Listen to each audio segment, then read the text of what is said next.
Yo mga idol, kamusta? Sports Talk PH nga pala. Ang update kay Haney, pag-usapan natin yan mga idol. Ngunit bago ang lahat ay huwag kakalimutang mag-subscribe at i-click ang notification bell button for more sports talk.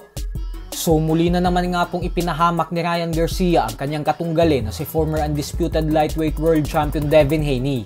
Ito po ay matapos ipakalat ni Garcia ang video sa social media kung saan nakitang nakipag-away si Haney sa isang ordinaryong tao sa publiko. Dito po ay nagbato ng suntok si Haney sa kanyang nakaaway at matapos nito ay pinagkaisahan na ito ng kanyang mga kasamahan habang si Haney naman ay naglakad na palayo. Nang marinig na ng mga kasamahan ni Haney ang wangwang ng mga kapulisan, ay dito na din sila nagsimulang magsitakbuhan upang makatakas sa mga pulis. Panoorin nyo na lang po sa official Instagram account ni Ryan Garcia ang full video dahil mahigpit po ang YouTube at Facebook pagdating sa community guidelines patungkol sa mga ganitong klaseng eksena. Sa kasalukuyan po ay pinaplano ni Haney bumalik sa pagboboxing. Ayon kay Haney ay masyado na umanong mahaba ang 3 buwan na pagpapahinga niya. At magmula umano nang mawala siya sa eksena ng boxing, ay medyo naging matamlay daw ang sports ng suntukan dahil wala daw inaabangan ng mga fans na katulad sa kanya. Kaya naman dahil dyan ay hindi niya na umano susundin yung plano niya na magpakalayo-layo muna sa boxing ng 2 taon. At bagkus babalik na daw siya sa lalong madaling panahon. Para po sa mga hindi nakakaalam, ay matapos ng matagumpay na pagpoprotesta ni Haney nang dahil sa pagpopositibo ni Ryan Garcia sa ipinagbabawal na gamot, ay ang siyang dahilan kung bakit isa na ulit siyang undefeated fighter. Bukod dyan ay binalik na din siya sa listahan ng top 10 pound-for-pound best fighters ng The Ring Magazine.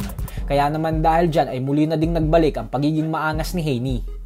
Sa kabilang banda naman mga idol ay bagamat nga po hindi umusad ang dapat sanay mega showdown sa pagitan ng 2 world champion ng 135-pound lightweight division na sila Gervonta Tank Davis at Vasily Lomachenko.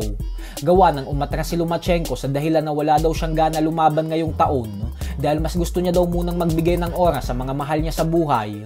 Ay sinabi nga po ng former world champion na minsan na ding tinalo ni Lomachenko na si Jorge Linares na kung sakali man umanong magtuos ang dalawa ay panigurado daw na knockout ang sasapitin ng former Olympic gold medalist sa kamay ni Davis. Paliwanag ni Linares na kung ano umano ang nakita nating ginawa ni Davis kay Frank Martin sa huli nitong laban, ay malaki umano ang posibilidad na ganun din ang makikita natin na mangyayari kay Lomachenko. Iba daw kasi talaga yung talino at lakas ng kamao nitong si Davis. So hanggang dito na lang po muna tayo mga idol. Hello po, magandang araw po sa ating lahat. Nais ko po sana kayo ang yayahan na mag-like po sa page ni Martin Quintano at subscribe na rin po kayo sa YouTube channel niya, Sports Talk PH po. Maraming salamat.